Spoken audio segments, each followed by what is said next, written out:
Yo, guys, we are back with a new what if. And this what if, like, we're back with what if Deku was a hacker, what if Midoriya was a hacker, whatever you guys want to say. Now, what basically where we left off was Deku was going to the Heroes versus Villains training arc, or the place, basically going to school like usual. He'd walk in and basically wait for class to start, sitting by himself like usual. And when he'd sit down and wait, he would read a book about a vigilante, someone who was just like him, used weapons just like him. He actually used to work with the hacker group, but instead of working in San Francisco, he would work in Chicago. And he saw all his feats back in 2015, which was like I guess 30 years from that time. So I guess like he saw the feats like he caused somebody to have a heart attack. He stopped the viceroys, like the viceroy gang back then, and he assassinated their leader. And he did also many things, like he caused a blackout in the city. If you guys actually played the game, you guys would know that um, Aiden Pierce like did a lot of stuff against CTOS and the gangs back there. So he would be pretty intrigued by this, and honestly, he would actually like not like what he's doing, but like be inspired to do more. So what would happen is Deku would hear All Might come in, say, I am here, coming through the door like a normal person. After this, everyone would be like, All Might, and they'd be pretty surprised that All Might is here and in his Silver Age outfit. That is like the best thing ever. Being in your being in the Silver Age outfit, the one he used back in his prime days. It's a dream come true. And not Naruto, Deku would um, see that All Might would pull out these suitcases, and basically they'd be people's suits. Naruto didn't. I mean, Deku didn't really want much of a complex suit, so he just asked for the usual, just his vigilante outfit, or but different colors, but not but the same one at the thumbnail still. Uh, yeah, yeah. After this, Deku would put on his stuff, and everyone would be like, "That kind of looks. Are you trying to look like the vigilante, from 2015?" And everyone would be wondering that, and that could be like, let's just say, I'm inspired by him. Aizawa and All Might would be pretty confused, and they would keep an eye on um, on Deku from now on, and Deku would pretty much be teamed up with Uraraka versus Ida and Bakugo, and um, Deku thought this was a good time for him to get his some payback on Bakugo, since that yesterday, he didn't get to do much against Bakugo. It was Aizawa who really did much against Bakugo, so he really wanted some payback. After this, he would then tell Uraka that about their weaknesses and their strengths. Uraka would nod her head, and the match would start up, with Deku running in, and Bakugo would like kind of come out the wall saying, "Deku, I'm gonna kill you," something along the lines of that. And even though he doesn't actually say he's not going to kill him, he always says that for some reason. Bro, like, if you ain't gonna throw down, don't say you're gonna kill somebody every time you go into a fight with them, because we know damn well you ain't gonna kill shit. But back to the what if. Baku would try to throw an explosion at Deku, but Deku would hack the steam pipe to explode, sending Bakugo flying into the wall. Bakugo would be so confused. How did Deku do this? After this, Deku would pull out like a stun gun and shoot him. And this stun gun wasn't an ordinary stun gun. It was a stun gun which had like a quirk erasing um, bullet or stun. I can't say bullet, but it wouldn't. It's not the one like overhaul or erased it permanently. It was only temporary, like maybe 2 minutes, 5 minutes. After this, Baku would try to get up and use his AP shot, but it wouldn't work. Deku would be like, "It's time for payback." He would then release his baton and like unhook it or like turn it, not turn it on, but basically use it. He would basically slam the back of Bakugo's knee, putting him down on his knees before smacking the back of his head, and yeah, basically knocking him out. After that, he would put the capture tape around him, and Rock would put on the mic that she needs some help. Ida is basically blocking her from getting the bomb. After this, Izuku or Izuku, as Rogue says, but Izuku would go and use his um, quirk to be invisible to surveillance, because this is what Ito is using. Not using, but like looking at briefly to see if Deku was coming up, since he didn't want to have to deal with him. After this, Deku would come up the stairs behind Ida and basically go behind him before slamming his baton onto his neck and then slamming it on his knee, knocking him out. Everyone be watching wondered, why is Midoriya so brutal, um, and nobody would know, um, until not until, like, they would never know. Uh, after this, the All Might would hesitantly say, "Oh, Uraka and Deku had won." After this, Deku would basically head out. Everyone tried to talk to him, but he would just leave. After this, Deku would basically head home, and when he'd head home, there'd be the house would look a little weird, and when he'd walk in, he'd see that his mom was like dead, uh, by the kitchen, I guess, uh, and Deku would widen his eyes, and he would quickly turn angry before slamming the wall, like, in anger. After this, he would then walk out and get the pack up his stuff, because he's leaving. He has nothing here keeping him to stay. He'd pack up his bags and get some extra money before heading out.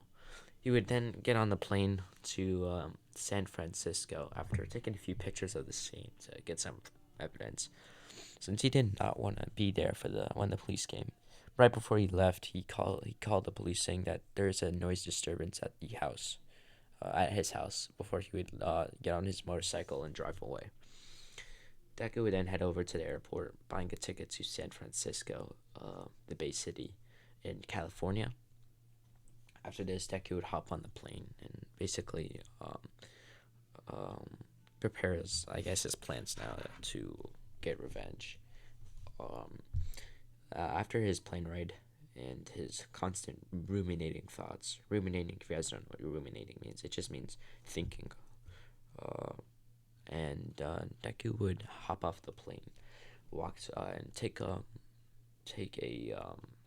he would steal a car pretty much, and drive all the way to the pawn shop, and he would type in the code and walk in, and there was DedSec.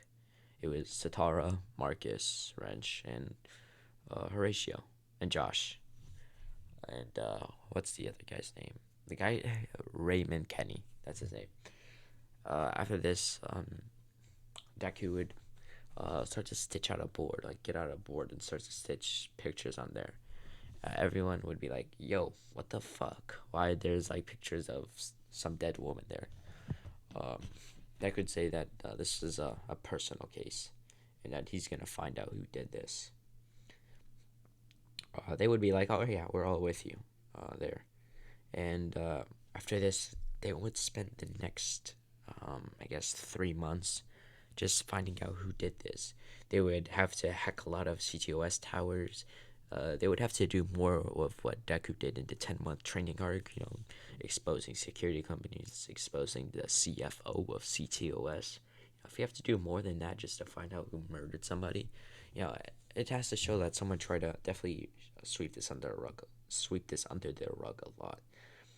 But after the, I guess, 3-month time skip, Deku would more or less look kind of tired, and he's been spending a lot of time just trying to find the truth in general. After this, Deku would basically be infiltrating a base. This is where he's finding a like trying to find a little evidence, more evidence. And he walks in. He sees like a guard by the light, under a light, and he would hack the phone where the light would turn off, and the guard would have to go inspect the light pole. This gives Deku the time to go up behind him and choke him, to knock him out. After this, the guards would be confused. Why did the light go off? And they heard something drop. Two guards would go inspect before Deku would use his time slow, or his ability to slow down time, or in Watch Dogs it's called focus. But he would shoot them in the head with a silencer. After this, he would walk in, and he would then reload his gun with a cork erasing bullet. Like, I said separate, so like people with defense quirks, they wouldn't be able to defend against this. So you can actually get the kill. After this, he would walk up these metal stairs, and kind of like in a factory type building.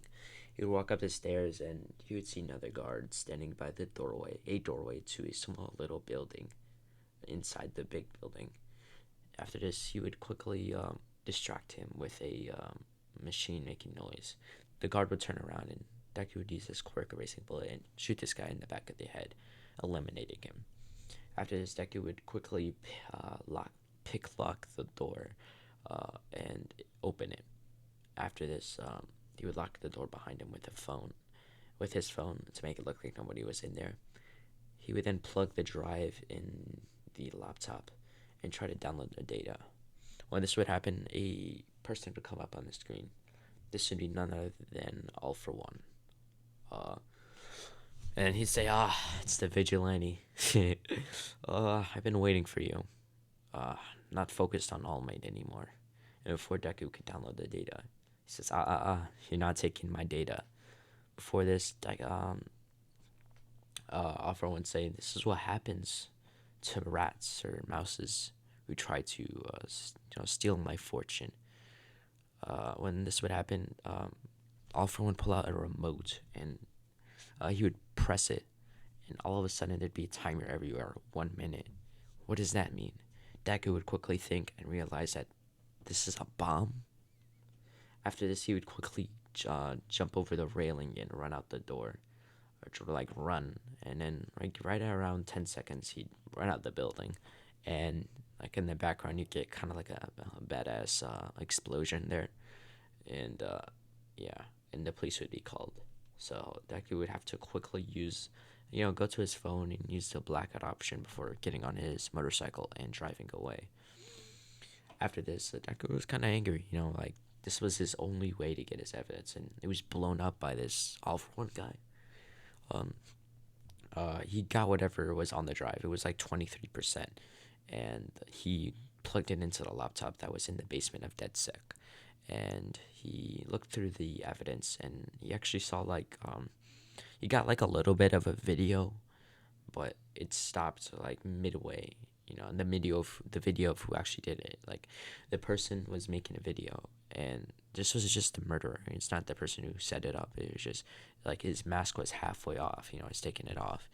So Deku would use the facial recognition to basically find this guy.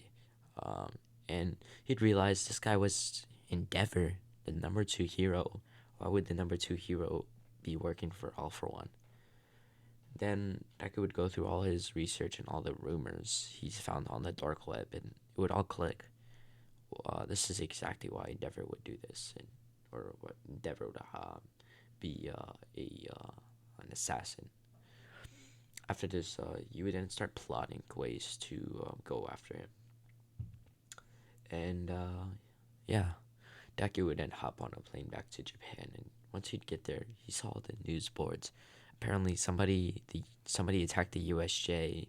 There was a sports festival, and now they're on a training trip to the forest for summer. Deku researched this at his small little base in Japan, and he realized the USJ attack was an attack made by villains who were quote unquote who were kind of the same MO as All for One or the League of Villains. Everyone called them the League of Villains, and this looks similar to All for One, or this looks like the leader of the League of Villains is All for One. After this, he see the incident of USJ in the video cams, and he saw that everyone was like pretty well, and All Might saved them like usual. But something always seemed off about All Might. It looked like he was always injured, just barely scrapping by to survive as a hero. Deku would then go through cameras where he'd see the scenes where All Might turned into a skinny man, like a bone skeleton. And was he even a hero or a fraud? After this, Deku would start doing evidence on Endeavor. This is the guy, the hitman, who killed Inko. So you had to do something about it. After this, Deku would pretty much go through the files of the Hero Agency. Like he went through the files in the UA. He stole them or hacked them. And I think he's a pretty good hacker, and with the help of Raymond Kenny. If you guys don't know who Raymond Kenny is, this guy's one of the best hackers ever. He's the one who knew about the malware Bellwether. And since Deku has like a version of Bellwether, you guys know what Bellwether is? It's like an algorithm that basically does almost everything on technologically available. So yeah, Deku would go through everything with the help of Bellwether, and he would find everything, find out the truth of Endeavor, what really goes on in that Japanese style house of his, and you'd find out everything: who Toya is, what really happened, and everything he needed. He also found out a conversation between the Hero Agency and Endeavor. He found a voice recording of the Hero Agency trying to blackmail Endeavor to kill Inko Midoriya. Everything was pretty confusing until he still couldn't find out how this is linked to a villain in the Hero Agency, since they're polar opposites. They're not supposed to work together. Everything was pretty confusing until Deku would realize that All for One is controlling the Hero Agency, and that he's everywhere is pretty much corrupt. No one's making it out alive here. So Deku would have to start out small, from Endeavor all the way to the higher ups, all the way to the villains, and all the way to All for One. When this would take place, Deku would pretty much head over to Endeavor's house. He's only going for some recon. But he would hack into like a cell tower on the next to his house, and use like a type QR app to basically hack into his house. He would then basically put cameras everywhere, anything, so he can study Endeavor. Try to find out his weakness. After this, Deku would pretty much basically